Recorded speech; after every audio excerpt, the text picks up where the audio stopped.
4장 5절로 11절.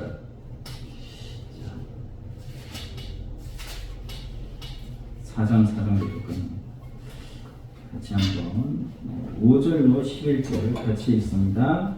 보좌로부터 번개와 음성과 노랫소리가 나고 보좌 앞에 현 등불 7이 있으니 이는 하나님의 이름이니라. 보좌 앞에 수중과 같은 유리바다가 있고 보좌 가운데와 보좌 주위에 네 생물이 있는데 앞뒤에 문들이 가득하더라. 그 첫째 생물은 사자 같고 그 둘째 생물은 송아지 같고 그 셋째 생물은 얼굴이 사람 같고 그 넷째 생물은 날아가는 독수리 같은데 네 생물은 각각 6 날개를 가졌고 그 안과 주위에는 문들이 가득하더라. 그들이 밤낮 쉬지 않고 이르기를 거룩하다 거룩하다 거룩하다 주 하나님 곧 전능하시며 전에도 계셨고 이제도 계시고 전차 오시리시라 하고 그 생물들이 보좌에 앉으사 세세토록 살아계시는 이에게 영광과 존귀와 감사를 돌릴 때에 24 장로들이 보좌에 앉으신 이 앞에 엎드려 세세토록 살아계시는 이에게 경배하고 자기의 간을 보좌 앞에 드리며 이르되 우리 주 하나님이여 영광과 존귀와 권능을 받으시는 것이 합당하니 주께서 만물을 지으신지라 만물이 주의 뜻대로 있었고 또 지으심을 받았나이다 하더라. 아멘. 네, 옆사람 축복합시다. 오후에 승리합시다. 오후에 승리합시다. 네, 오후에도 승리하시기 바랍니다. 우리 계시록 2장, 3장 우리 내용을 통해서 우리가 지상 교회가 어떻게 복음이 전도되고 또 어떻게 어려운 환경 속에서 승리할 수 있는가 하는 내용들을 우리가 2장, 3장을 통해서 봤고 이제 동시간대의 하늘입니다. 그 하늘에서는 하나님께서 지금 우리의 구원을 시작과 과정과 최후의 구원의 종결 상태가 어떤지를 지금 보여주시고 계시는 거예요. 그래서 현실이 우리가 어렵고 힘들지만 그렇죠. 하나님은 하늘에 계시고 또 우리와 함께 하시지만 또 우리는 이 세상에 또 발을 붙이고 살거든요. 그래서 때로는 어렵고 힘들고 옛날에는 대부분의 사람들이 다 종살이를 하고 얼마나 이제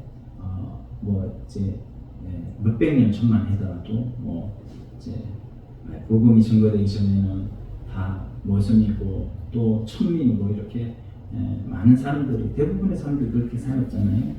얼마나 이 현실이 어렵겠어요. 그런 중에 복음이 이런 하층민들에게 복음이 전파되고 예수님 당시에도 마찬가지였죠. 예수님 당시에도 고아와 가부의 그 가부의 그런 생활 속에 이 복음이 전파되므로 말미암아 이제 나중에는 로마의 또 그런 귀족들도 믿게 되고 이렇게 된 것이죠. 이 복음이 그런 것 같아요. 복음은 삶의 아픔이 있고 현실의 어떤 우리 하나님을 찾고자 하는 그런 이제 갈급함이 있을 때 복음이 더 우리에게 다가오고 우리가 더 하나님을 만나기가 더 수월하지 않나 이런 생각을 해봅니다. 그래서 이제 그런 이제 최후 승리, 우리가 예수님을 믿어서 승리를 얻었는데 이 최후의 또 그 승리를 잘 이끌어 가야 되잖아요. 우리가 구원을 얻어서 구원 얻은 것 가지고 이제 때로 환난과 어려움이 찾아오고요. 지금 이 계시록 이때는 지금 1세기 때인데 그때는 뭡니까? 예수님 믿으면 아예 이제 먹고 살기가 힘든 그런 환경 속에서 끝까지 믿음을 지키고 최후 승리자가 되기 위해서는 하나님께서 청사진을 보여주시는 것이 바로 이 4장입니다. 그래서 끝내 최후 승리를 할 수 있는 그런 청사진을 하나님이 이제 항상 가운데 보여주시는 것이죠. 그래서 오늘 4장을 제대로 우리가 믿고 깨달으면 우리도 모두 다 최후 승리자가 될 줄로 믿습니다. 4장을 통해서 보면은 핵심 내용이 4가지로 구성이 되어 있어요. 그래서 1절부터 4절 내용 우리가 지난주에 살펴보았습니다. 지난번에 사도 요한이 경험한 것이 4가지의 핵심 내용이다. 그래서 4장 1절 내용을 보면 열린 문을 보게 되고요. 그렇죠? 두 번째 이제 1절 하반절 보면요. 또 뭐냐면 나팔 소리 같은 음성이 들린다. 그랬습니다. 그리고 세 번째는 뭐냐면 4장 2절에 보면은 성령에 감동하였더니 요것을 세 번째로 우리가 봤고, 자, 네 번째 내용을 통해서 보면 바로 하나님의 보좌를 본 것입니다. 그래서 지난주에 우리가 하늘의 보좌라는 제목으로 말씀을 나눴습니다.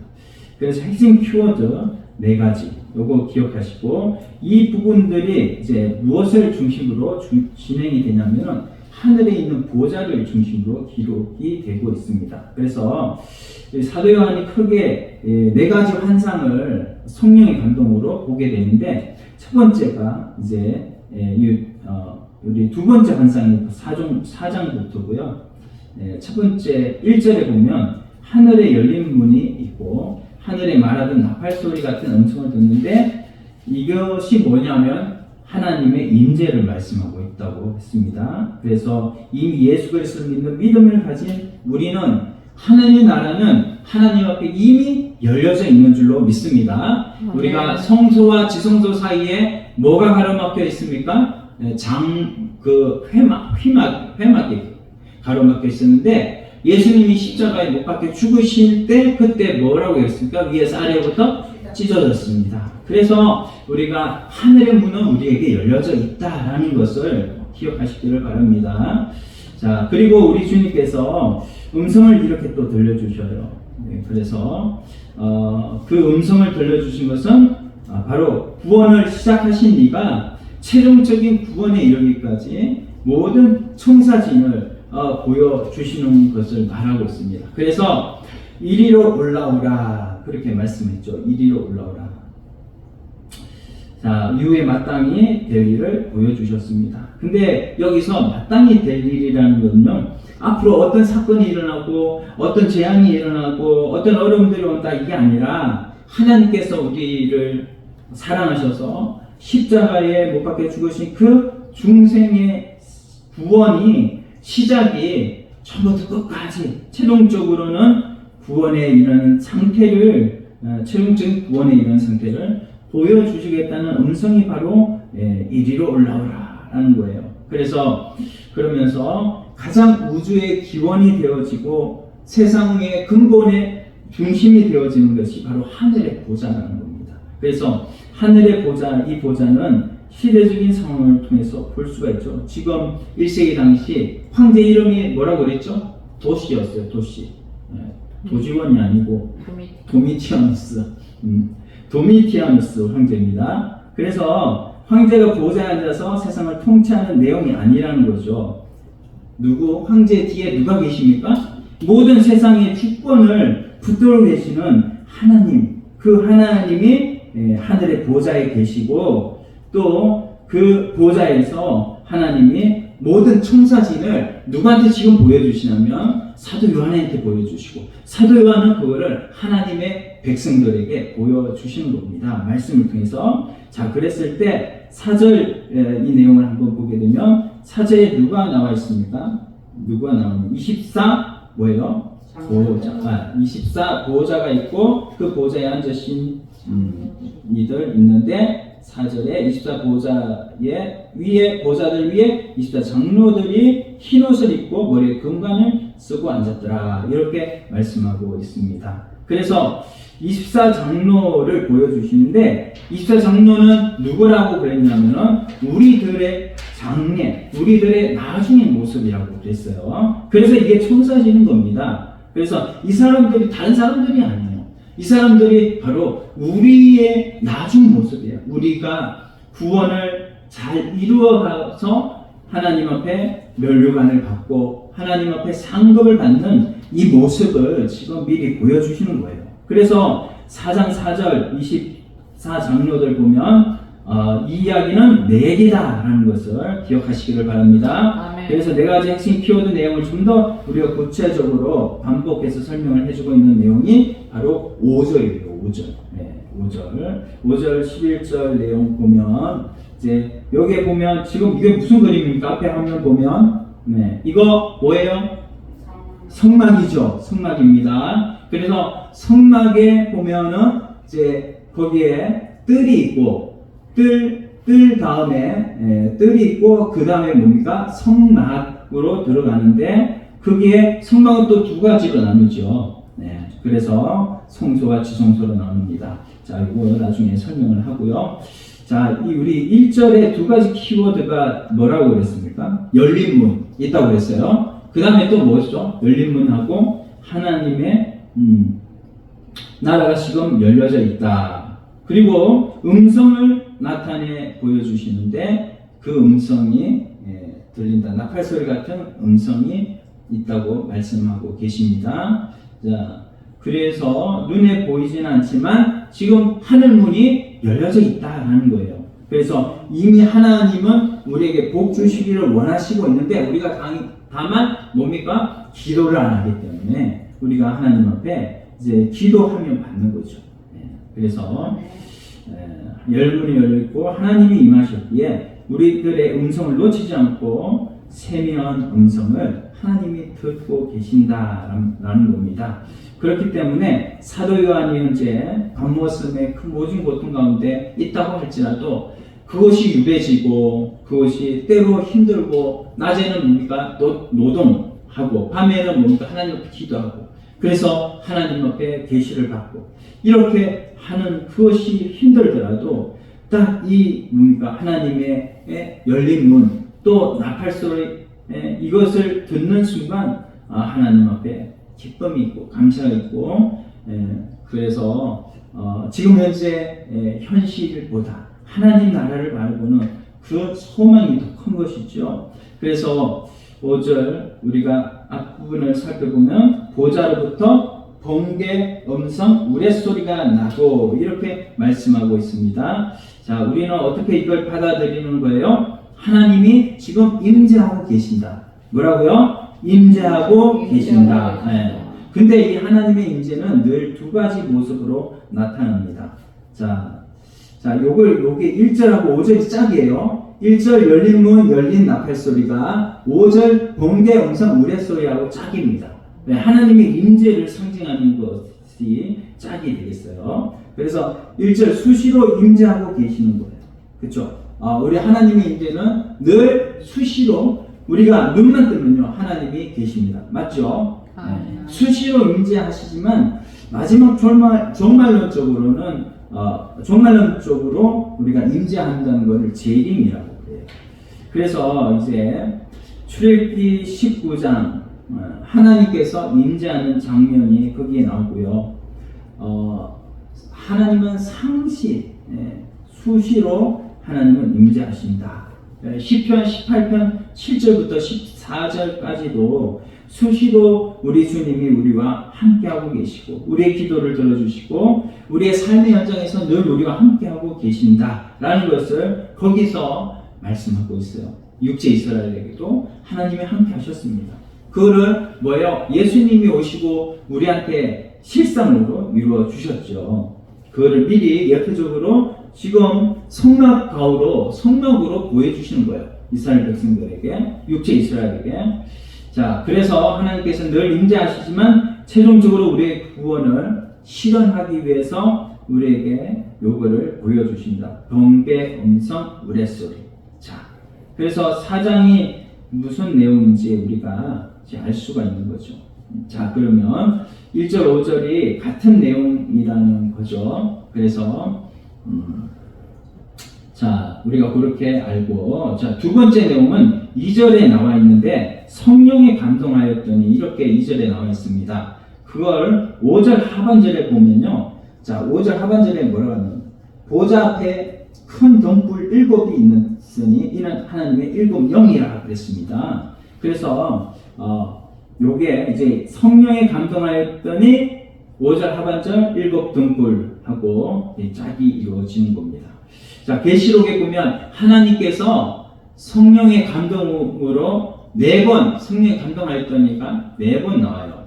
계시록 1장 10절에 나오고 그리고 4장 2절에 지금 오늘 4장이죠. 4장 2절에 나오고 17장 3절에 또 나오고요. 21장 10절에 이렇게 성령에 감동되었더니 이런 말이 나옵니다. 네, 다른 말로 본다면 아예 성령으로 그냥 온전히 쌓여져 가지고 하나님께서 두 번째 환상을 보여주시는 거예요. 그래서 보여주시는 분이 바로 성령이시다. 그러면 이제 성령이 등장하고 있는 그 내용이 어떻게 해석이 되어지는가? 이 짝이 5절 하반절 일곱 등불인데 이 일곱 등불은요 구약적 표현을 우리가 갖다가 이렇게 써야 돼요. 왜냐하면 계시록은 404절 중에 278절이 뭐냐면 구약적 내용입니다. 그래서 구약을 모르면 계시록을 풀 수가 없어요. 그래서 구약을 우리가 보면은 출애굽기 성막을 통해서 우리가 자세히 볼 수가 있는데 여기 성막 구조로 본다면 이제 여기에 보면 여기 왼쪽에 보면은 뭐예요? 일곱 등불 있죠? 금촛대라고 해요. 금촛대가 있고 그 다음에 지성소 쪽에는 향단, 그 다음에 떡상 이렇게 있습니다. 떡상 이렇게 있고 이제 그 지성소에는 또 뭐가 있어요? 세 가지 성물이 있죠. 뭡니까? 네, 그 법궤가 있고요. 또 뭡니까? 아론의 쌍난 지팡이, 그 다음에 만나 항아리가 있습니다.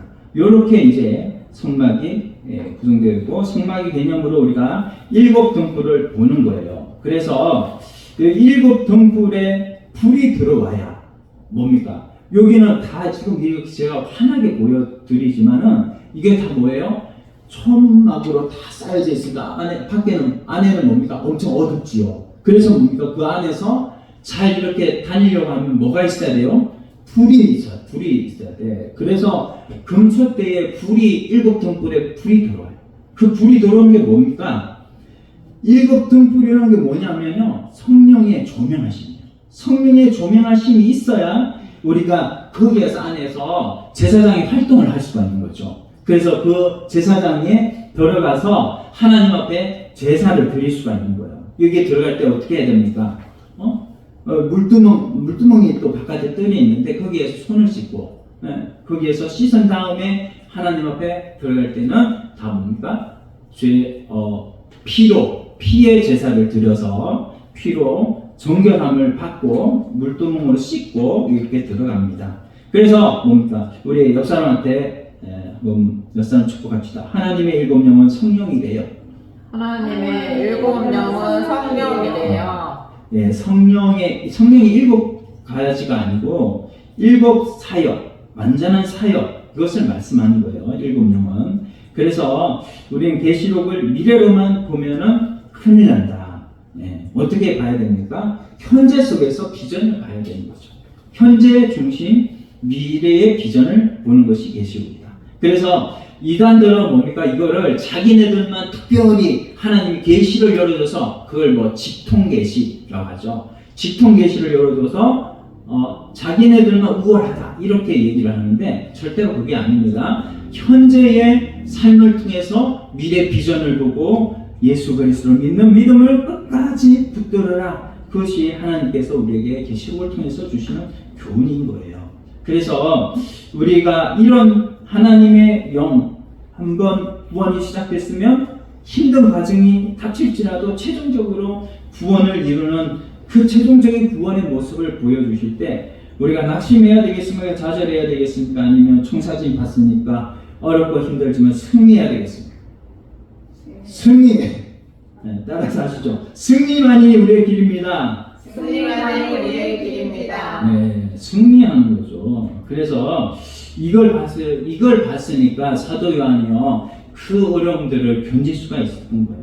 그래서 보좌에 앉으신 그 분을 보고 사도 요한이 견뎠다. 자, 이제 세 번째 내용이 뭐냐면, 자, 이제 3절에 보면요, 이 성령 3절에 보면 이 앉으신 이의 모양이 벼고 홍보석 같고 또 무지개가 있어 모자에 둘렸는데 그 모양이 녹보석 같더라 이렇게 있어요. 그래서 요 3절에 이 모든 보석, 이 보석이 6절에 이제 하고 연결이 됩니다. 유리바다하고 한번 봅시다.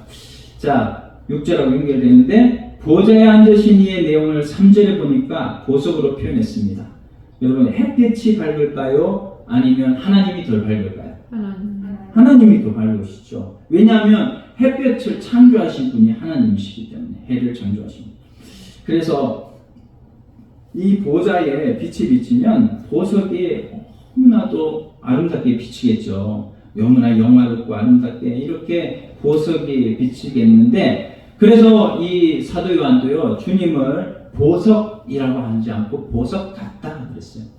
더 이상 우리가 표현할 길이 없죠. 그래서 우주 만물의 모든 통치자가 누구냐? 보좌에 앉으신 이 바로 그분이 모든 통치자인 줄로 믿습니다. 사도 요한 그때 당시 통치하는 사람은 도미티아누스 황제. 지금은 누구예요? 지금은 우리나라의 대통령이고 세계적으로는 뭡니까? 트럼프. 이 사람을 하나님이 이런 잠시 잠깐이지만 그런 통치의 자리에 있게 하지만 결국 이 사람들도 다 물러나고 이제는 최후의 그런 영원히 통치하신 분이 계신데 그분이 바로 보좌에 앉으신 분이다. 이분이 얼마나 존귀한지 보석, 벼고 공보석, 녹보석 같다. 근데 우리 주님이 그 보석 중에 중간에 뭐를 끼워넣냐면 무지개를 끼워넣습니다. 무지개. 자, 무지개는 언제 나와요? 창세기 8장에 나옵니다. 8장에. 자, 무지개 언약이라고 하는데 이거를 언제 주시냐면요. 노아의 홍수 심판 이후에 하나님께서 다시는 내가 뭐예요? 홍수로 세상을 심판하지 않겠다. 이렇게 약속하셔서 무지개를 주셔요. 그래서 우리가 이제 여기에 보면 뭐냐면 창세기 8장 22절에 보면요. 여기에 다 나옵니다. 한번 2절 읽어봅시다. 땅이 있을 동안에는 심음과 거둠과 추위와 더위와 여름과 겨울과 낮과 밤이 쉬지 않느니라. 네, 땅에 있을 때는 우리가 땅에 있을 때는 그렇게 우리가 늘 이렇게 다람쥐 쳇바퀴 돌아가듯이 현실이 그렇게 때로는 어려움도 있고 기쁨 희로애락이 있지만 하나님께서는 그런 중에 홍수 내가 이제는 세상을 심판하지 않겠다라고 하는 언약의 약속을 주십니다. 그래서 8장 뒤에 보면 9장의 무지개를 쫙 보여주시는데 절대로 내가 이제 약속한다. 내가 물심판 이제는 안 한다. 이렇게 말씀을 하셨어요. 그래서 약속을 우리 하나님께서 끝까지 지켜주신다라는 거죠. 최종적으로 이 구원을 이루시겠다는 하나님의 의지를 무지개로 표현한 줄로 믿습니다. 그래서 구원의 청사진을 지금 4절에 보여주고 계세요. 그 내용을 6절 내용을 좀 보면 6절 한번 읽어볼까요? 6절 보좌 앞에 수정과 같은 유리바다가 있고 보좌 가운데와 보좌 주위에 네 생명이 있는데 앞에 눈들이 가득하더라. 이게 좀 어려운데요. 6절부터 9절까지 내용. 보좌 앞에 수정 같은 유리바다가 있다 그랬습니다. 보좌는 이제 알겠죠. 보좌 주위에 네 생물이 있다. 앞뒤에 눈들이 가득하다. 네. 여기서 나타나는 게 첫 번째 우리가 유리바다인데요. 유리바다. 유리바다가 도대체 뭔가? 네. 그 유리바다를 또 꾸며주는 게 뭡니까? 수정이 있어요. 수정. 그래서 우리가 유리를 보면요 다 보이죠. 그죠? 속이 다 보입니다. 그래서 속사정을 다 할 수가 있어요. 어렵고 힘들고 고난 중에 나는 죽겠는데 그거를 누가 보고 계십니까? 하나님이 다 보고 계시잖아요. 그래서 하나님이 다 봅니다. 이것을 뭐라 그러냐면 수정 같은 유리바다라고 말씀을 하는데 이게 어디에 있다? 보좌 앞에 있다. 우리 그 수정 유리바다라는 게 또 도대체 무슨 내용입니까? 이게 구약적 내용을 통해서 좀 살펴보면 창세기 1장 7절에 하나님이 천지를 창조하실 때 궁창을 만드셨어요. 근데 궁창을 만드셨는데 궁창 위에 물과 궁창 아래에 물이 있었습니다. 그때요. 그쵸? 다 읽어보면 아세요. 창세기 1장. 근데 궁창 위에 물이 굉장히 많았습니다. 층처럼 되어 있는데 그 층이 뭐냐면 바다로 되어 있는 바다라는 거예요. 근데 이게 뭡니까? 창세기 7장인가 거기에 이제 노아 홍수가 있을 때 하늘의 창이 터 열려지면서 그 물이 다 쏟아진 것이죠. 쏟아져 가지고 지금 이 바다를 이루었는데 이 바다 지금 우리가 수용하는 그 바다 아니에요. 그 바다 아니고 이 궁창이라는 것은 그때 있는 바다 그 위에 하나님은 하늘에 계시고 밑에 있는 그 바다를 지금 궁창이라고 말씀을 하는 겁니다. 자, 1장 7장 한번 봅시다. 하나님이 궁창을 만드사 궁창 아래의 물과 궁창 위의 물로 나뉘게 하시니 그대로 되니라 그랬습니다. 그래서 3절의 무지개는 이제 6절의 내생물과 연결이 됩니다. 자, 이거를 우리가 그래서 우주 만물의 통치자요, 우주 만물의 운영자가 바로 우리 주님이시다. 그래서 그 주님이 우리를 다 하늘의 주권자로 전능자로 우리를 다 보고 계신다라는 거고 이게 궁창이고 이 내용을 우리가 뭘로 또 우리가 궁창인데 우리가 복음적으로 영적으로 보면 우리가 열왕기상 7장을 보면요. 열왕기상 7장이나 역대하 4장에 보면 바로 이 솔로몬 성전을 건축할 때 이 솔로몬 성전에 하나님이 계시는 지성소가 있고 그 지성소 앞에는 뭡니까? 뭐가 있다고 했죠? 성소가 있죠. 성소와 지성소를 들어갈 때 어떻게 들어가야 된다고요? 더러운 채 들어가면 안 돼요. 그렇죠. 그래서 뭡니까? 뜰에 보면 물두멍을 두는데 그 물두멍을 뭐라고 하냐면 대제사장이 손을 씻고 나가는 이런 들어가는 성소로 들어가는 그런 물두멍인데 이 물두멍을 뭐냐면 바다라고 했어요. 바다. 그래서 우리가 바다는 궁창이라고 이렇게 이미 알고 있지만 또 바다는 뭐냐면 이렇게 바다는 하나님과 사람 사이에 하나님 앞에 나갈 수 없는 내용을 표현하는 그런 바다를 말씀하고 있어요. 그래서 우리는 바다를 거쳐야 됩니다. 다른 말로 본다면 깨끗하고 정결한 자만 우리 하나님 앞에 나아가는 내용을 우리가 성막에서 이 바다를 통해서 알 수가 있고요. 그건 하나님 앞에 우리가 유리바다 그 얘기는 결국에 성막의 개념을 통해서 우리가 살펴본다면 모든 자는 하나님의 나라 가운데 들어갈 때는 하나님의 보좌 주변에 부정한 것이 있으면 안 돼요. 그렇죠? 하나님이 선하시기 때문에 우리도 선해야 되고 거룩해야 됩니다.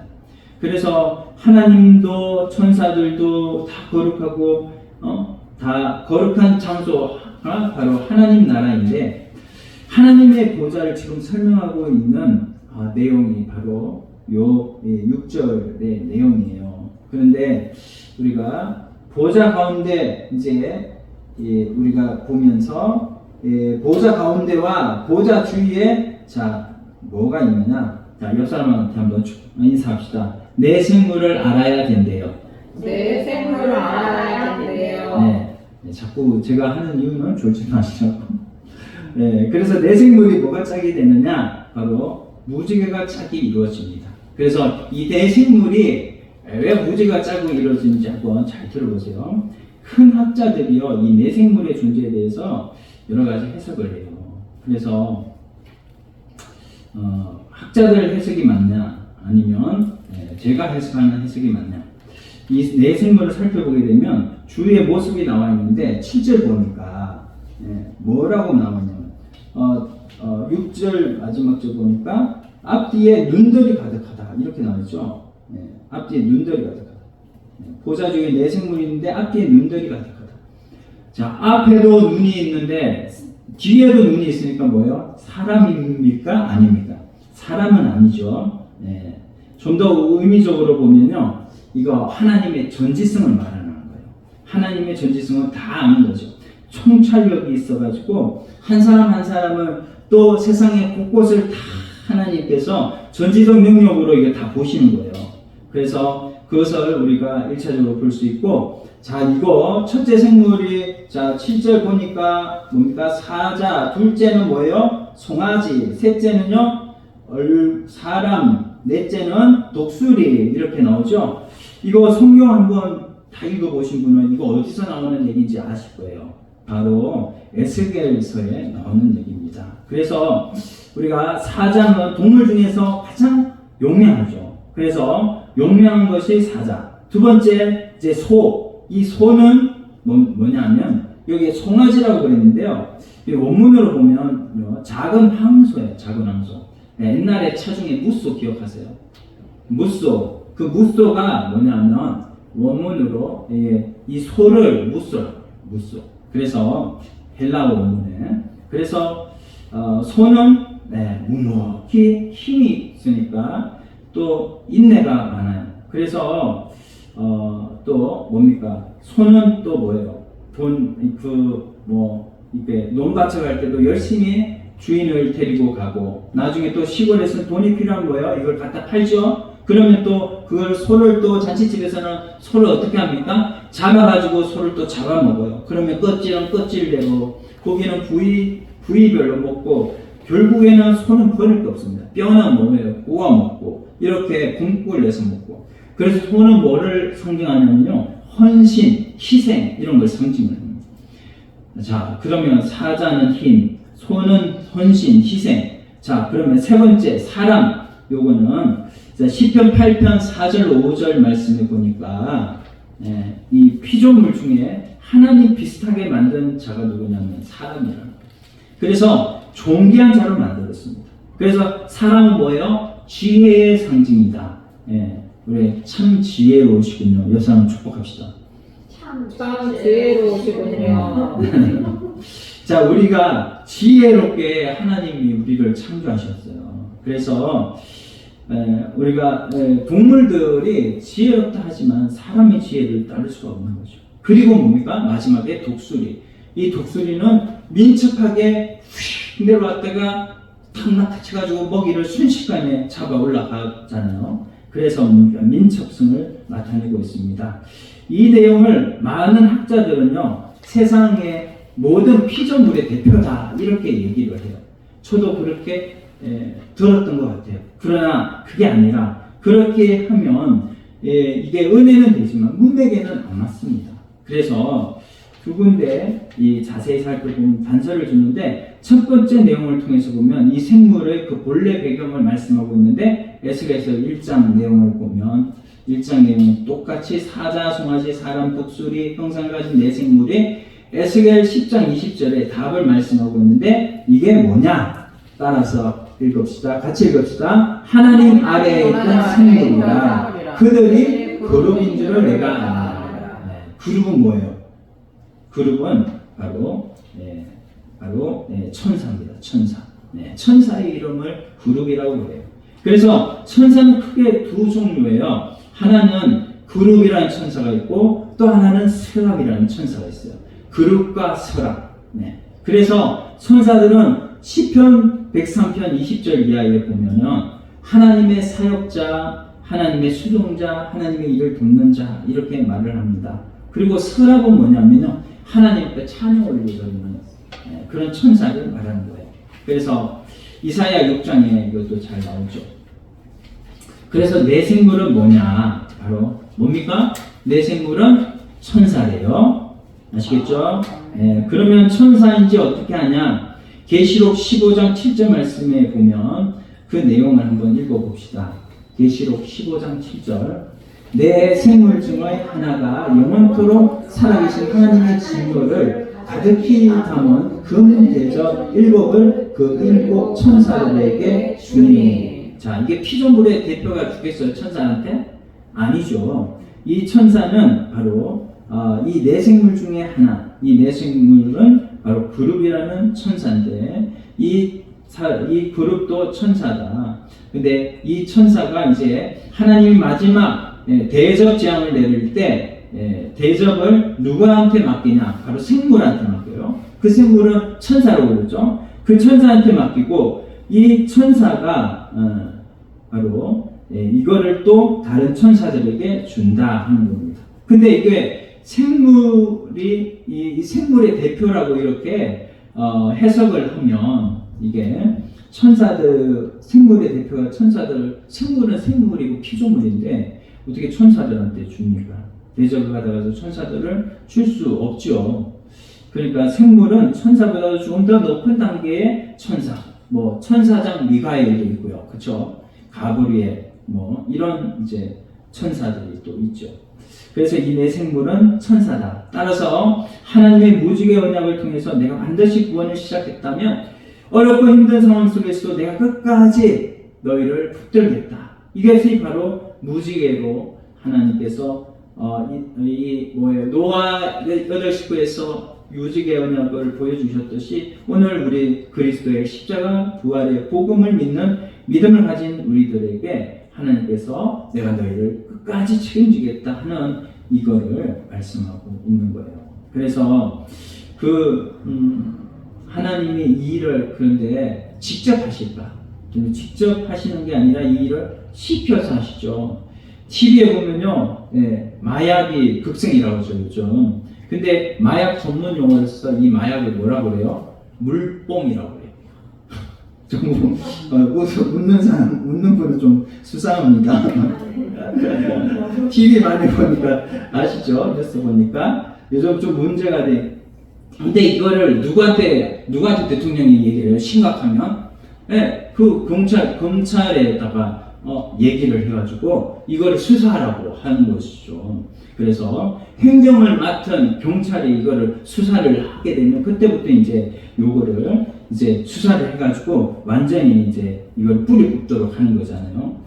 그러니까 이 내 생물을 통해 가지고 하나님께서 우리의 구원을 처음부터 이렇게 인도하시는 걸 사도 요한이 그것을 봤으니까 내 인생 겉모습에서 끝나는구나 이렇게 생각을 했는데 하나님 하늘의 보좌를 보니까 하나님께서 하늘의 보좌를 보여주시고 이렇게 내가 고생하는 것이라고 내가 이렇게 하나님 앞에 체념하고 했던 것이 하나님이 이끌어 주시는 그 세계에 가보니까요. 그 세계 하나님이 이렇게 나를 끝까지 나중에 24장로 그 보좌에 앉히실 주님을 바라보게 되고 이제는 그 소망을 가지고 살게 되는 것이 바로 오늘날 사도 요한이 되었던 것입니다. 오늘 우리들에게도 마찬가지예요.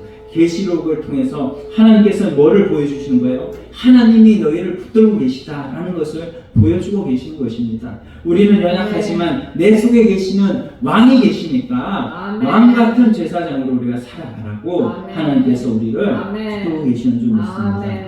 그래서 네 번째 내용을 통해서 보면 여기에 24장로가 보여지죠.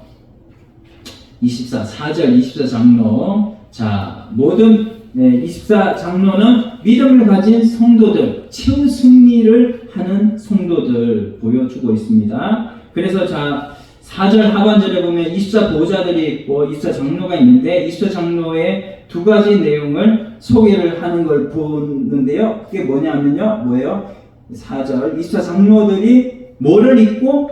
흰 옷을 입고 또 머리에 뭐를 썼죠? 금관을 썼습니다. 자, 24장로 이 제사장이라고 하는 이 24제사장에서 시작이 된 내용은 우리가 왕같은 제사장이기 때문에 사명적인 존재다. 무슨 적인 존재? 사명. 사명이 있으시대요. 그렇죠? 그래서 목사님만 사명이 있네. 전도사님만 사명이 있네. 이게 아니라 모든 성도는 우리 하나님 앞에 사명자인 줄 믿습니다.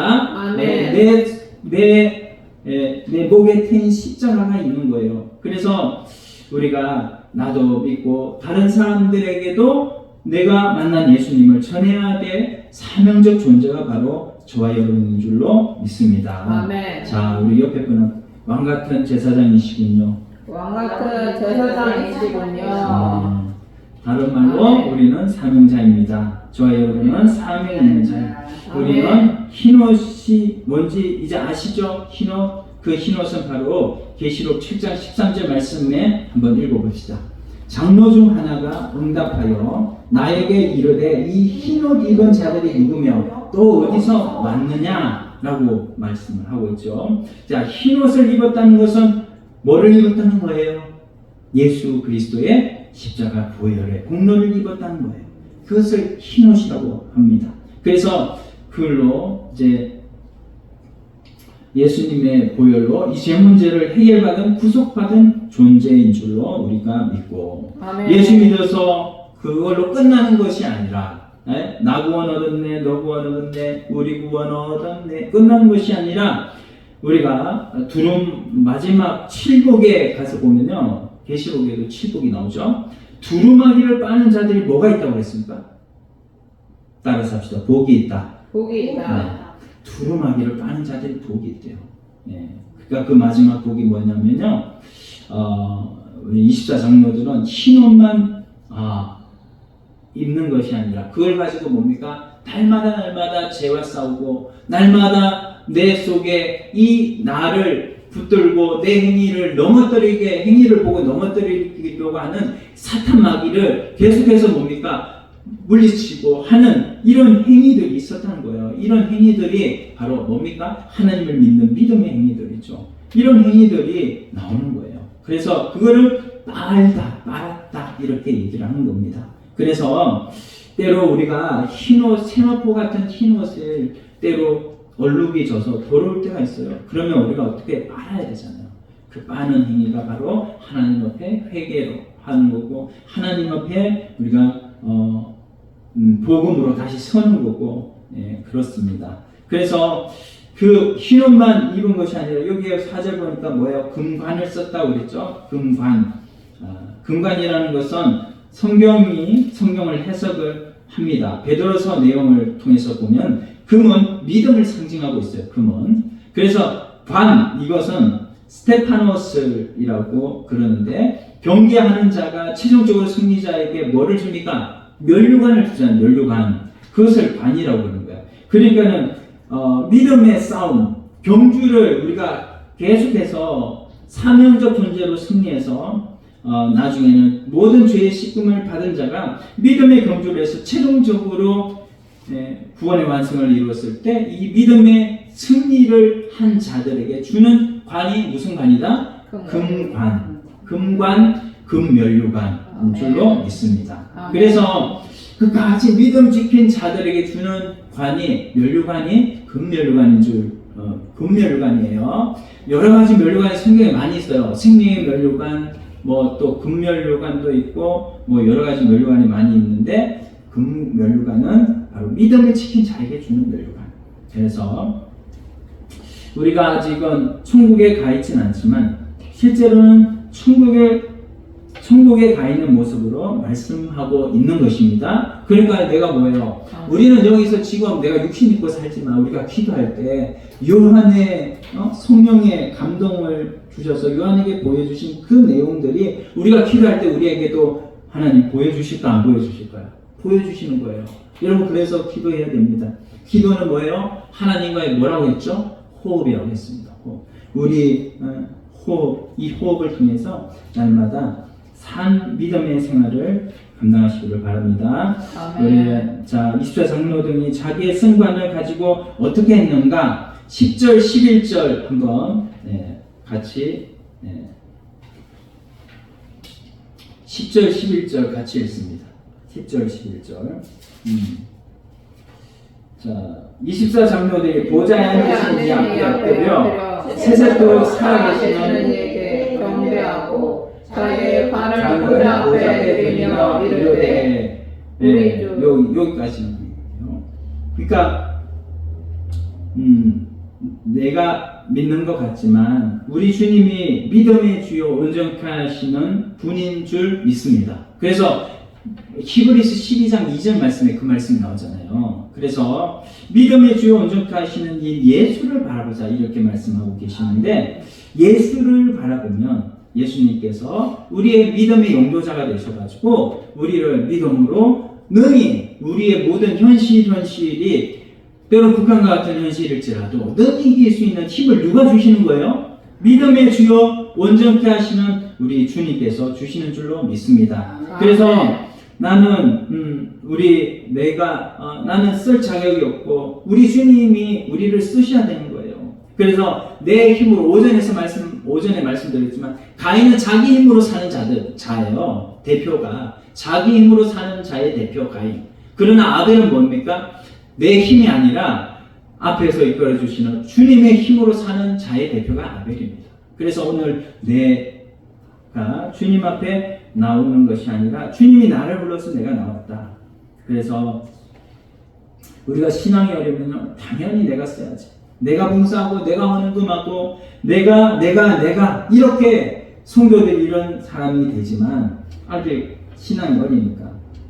근데 엄마는 지금 밭에서 일하고 힘들고 그런데 애기들은 뭡니까? 엄마 사정 얘기하지 않고 나 배고프니까 엄마 밥 줘. 그렇게 하는 것처럼 우리들도 하나님 앞에는 애기가 될 필요가 있어요. 그래서 때로는 그것이 신앙의 성경을 이루면 나중에는 뭡니까? 나중에는 부모님을 바라볼 때 아유 부모님 너무 안쓰럽다. 저렇게 일하고 와서 또 나를 챙겨주시네. 이렇게 되는 것처럼 우리가 처음에는 그렇지만 이 처음 사랑이 또 참 중요한 거거든요. 그래서 우리가 24장로의 마지막 그림을 다 봤더니 관을 내가 쓰는 거예요? 아니면 그 관을 누구한테 줍니까? 주님 앞에 드립니다. 그래서 여기 뭐예요? 자기의 관을 보좌 앞에 뭐 했어요? 드리다고 해서 드리며 이르되 이렇게 말씀했습니다. 그래서 우리가 이런 우리의 면류관, 그 면류관은 결국은 하나님이 이끌어 주시는 것에 나는 믿음으로 반응한 것뿐이에요. 그것으로 우리가 하나님 앞에 드리는 거예요. 그것마저도 다 드리는 겁니다. 그래서 4절 24장로는 믿음을 가진 성도들의 모습이고,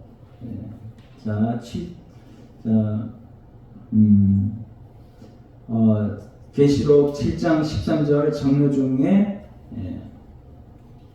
이거는 넘어갔네요.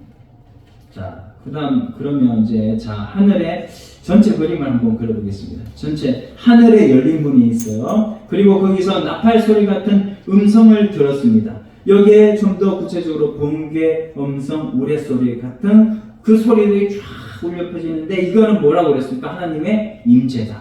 그리고 그 임재는 하나님께서 우리에게 이제는 사도 요한에게 보여줬고 우리에게 이제는 보여주시기를 원하시는데 뭐라고 하나님께서 사도 요한에게 보여주셨습니까? 네가 지금 이렇게 힘들고 어렵지만 내가 다 한다. 내가 너를 다 보고 있다. 그것을 말씀하고 있고 어렵고 힘들지만 조금만 참아라. 보좌에 앉으시니까 황제가 아니라 내가 보좌에 앉은 영원토록 하나님 보좌에 앉아서 이 모든 세상의 모든 황제들을 다 통치하시는 그 통치자가 바로 나다라는 것을 보여주고 계시는 거죠.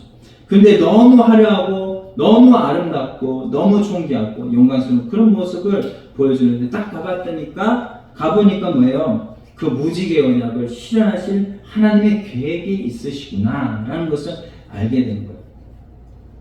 그 내용을 좀 더 자세히 살펴봤더니 하나님의 7명을 통해서 사역자들을 하나님께서 붙드시고 그 사역자들이 사자같이 용맹하고 뭡니까? 또 송아지같이 헌신하고 충성을 다하고 사람같이 지혜롭고 독수리같이 민첩하게 한 번 구원 얻은 주의 백성들을 하나님께서 뭐예요? 여기에 이 동물, 이 생물,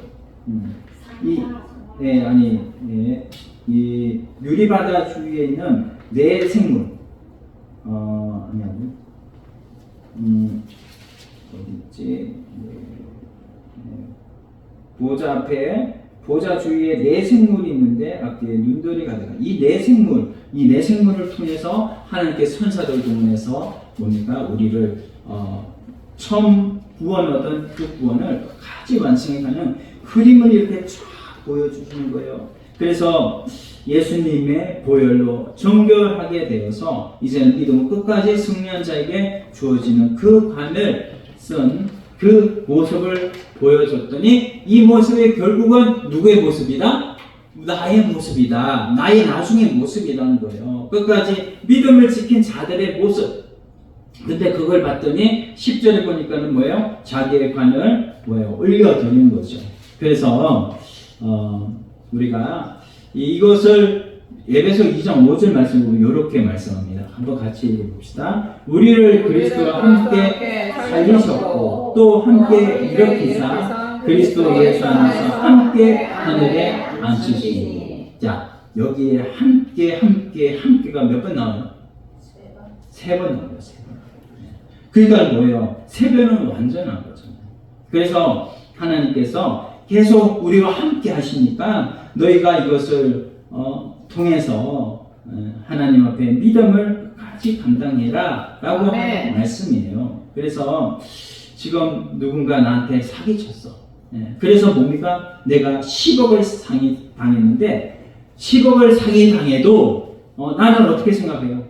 내가 100억 사기 당했어야 했는데 10억밖에 사기 당하지 않았구나. 이거에 하나님 감사합니다. 이렇게 돼야지 10억 나 못 살아 이러면서 머리속에 그거 들어놓으면 안 된다는 거죠.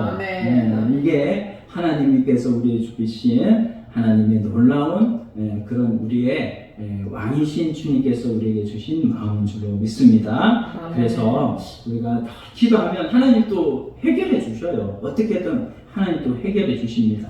그래서 우리가 그 하나님을 붙들고 여기에 뭐 거룩하다 8절에 보면 거룩하다 주 하나님 곧 전능하시니요 전에도 계셨고 이제도 계시고 장차 오실 이시라. 이 말씀은 바로 하나님을 찬양하는 거고요. 이제 우리가 이런 찬양을 하나님 앞에 올려드려야 되는 거예요. 우리가 때로 좋을 때도 나쁠 때도. 그래서 우리 몇 사람 앞에 한번 마지막 축복합시다. 밤낮 해야 된대요. 밤낮 해야 돼요. 아멘. 그래서 우리 11절 한번 보겠습니다. 우리 주 하나님이여 영광과 존귀와 공명을 받으시는 것이 합당하오니 주께서 만물을 지으신지라 만물의 주의 뜻대로 있었고 또 지으심을 받았나이다 하더라. 아멘. 예. 그래서 계속해서 이 4장 보니까요 뭔가 좀 흐름이 있지 않습니까? 과거에 전에도 계셨고 여기 보면은 8절 하반절에 전에도 계셨고 이제도 계시고 장차 오시니시라. 주님이 과거, 현재, 미래에 하나님이 다 우리를 붙들고 계신다. 우리가 이걸 믿는다면 이 처음 사랑을 우리가 진짜 가진다면 하나님 앞에 우리는 세상이 이렇고 저렇고 변하고 변할지라도 주님을 통하여서 우리는 능히 모든 현실을 이기고 승리하는 자가 될 줄로 믿습니다. 이런 모든 힘이 어디에서 나오는 겁니까? 우리 주님으로부터 나오는 거죠. 그래서 우리가 주신 것도 감사하고 또 환경에 이기게 하신 것도 감사하고 어렵지만 지금도 인내하고 우리 주님 앞에 감사하고 늘 주님 앞에 내 공로, 자기 공로 없이 하나님 앞에 온전히 영광 돌리는 우리가 다 되기를 소원합니다. 1세기 당시 때 제가 뭐라고 그랬어요? 뭐가 있다고 그랬습니까? 그때는 조합이 있다고 그랬죠. 노조. 지금은 노조가 노동자를 위한 노조지만 그때는 뭡니까? 다 사업하는 뭡니까? 사장도 거기 들어가 있고 직원들도 다 거기 들어가 있고 그래가지고 그게 길드라고 하는 건데 그 길드 조합에 들어가지 않으면요 다 죽는 거예요. 매매를 못해. 나중에 뭡니까? 여기에 666이라는 게 또 나왔죠. 그 666을 받으면 안 된다 이렇게 말을 하지만 그때 그 당시에 길드라는 그 길드에 있어서 길드에 들어가면 살고 아니면 매매를 못하고 경제활동을 못하게 만드니까는 죽는 수밖에 없는 것이죠. 근데 우리가 그런 환경 속에서도 하나님은 우리 하나님이시고 가이사가 하나님이 아니라 우리 주님이 하나님이시다라는 이 신앙 고백으로 나간 주의 백성들은 그 환경 속에서도 끝까지 신앙 지킴으로 때로 순교당하는 사람들도 있었지만 믿음을 지켜가지고 또 카타콤에 들어가는 사람들도 있었지만 또 끝까지 신앙 지킴으로 승리하여 그들이 우리가 끝까지 구원 지킨 줄로 믿습니다. 우리가 그래서 이거를 우리는 인정해야 돼요. 로마서 11장 36절 같이 한번 읽습니다. 이는 만물이 주에게서 나오고 주로 나오고 주께로 돌아갑니다. 그에게 영광이 세세에 있을지어다. 아멘. 네, 우리가 이걸 기억하고 하나님 앞에 우리는 주권이 하나님께 있다. 우리가 세상에 지금 뭡니까? 계속해서 이런 정권은 바뀌지만 그 정권에 붙들고 그 중권을 붙들고 있는 분이 바로 우리 주님이시다라는 것을 할 때 우리는 주님께 영광, 주님께 영광. 그게 바로 주영이거든요. 주영. 그래서 주님께 영광으로 돌려서 끝까지 끝내는 최후 승리를 얻는 저와 여러분들이 다 되기를 소원합니다. 그래서 하나님 앞에 우리가 이 월드컵 예선 우리 좀 했지만 우리 좀 시간이 좀 지났지만 월드컵 예선할 때 뭡니까 우리나라하고 저 이라크하고 최종 예선했죠. 안 보시는 분은 최종 예선했는데 새벽 2시에 이라크에서 막 하는 거예요. 근데 이거를 그때 이제 저는 좀 나중에 조금 잠 깨가지고 봤지만 그때는 조마조마하게 막 봅니다. 근데 나중에 뭡니까? 이게 이겼으니까 나중에 뭐를 해줘요? 다시 재방을 해줘요, 낮에. 그럼 뭡니까? 그때는 조마조마하게 겨우 우리가 이겼다. 이렇게 하고 조마조마한 마음으로 보는데 나중에는 뭐예요? 재방할 때는 느긋하게 보는 거죠. 마찬가지. 우리가 하나님 앞에 지금 현실은 어렵고 감당하기 내가 이거 이길 수 있겠나 이렇게 생각이 되지만 하나님의 세계에 들어간 사도 요한처럼 우리가 기도하고 주님이 이거는 이겨놓은 싸움이구나. 주님이 이기셨구나. 내가 다 이겼노라. 요한복음 16장 33절에 말씀하셨잖아요. 내가 다 이겼노라 이렇게 말씀하셨으니까 이겨놓은 싸움이기 때문에 그거를 주님의 세계에만 들어가서 본다면 나는 이미 느긋하게 현실이 어떻게 바뀌든 저렇게 바뀌든 다 거기에는 내가 느긋함을 가질 수가 있는 거예요. 우리에게 이 구원의 도리를 보여주고 계시는 것으로 생각하시고 받아들이시기를 바랍니다. 그래서 우리 그 계시록의 하나님 오늘 나를 어려움과 환경 속에서도 나를 끝까지 세워줄 주님을 바라보면서 우리가 오늘 현실 이기게 하여 주시옵소서. 다 같이 한번 기도드리겠습니다. 하나님 아버지 감사합니다. 주님 우리를 사랑하시사 이 놀라운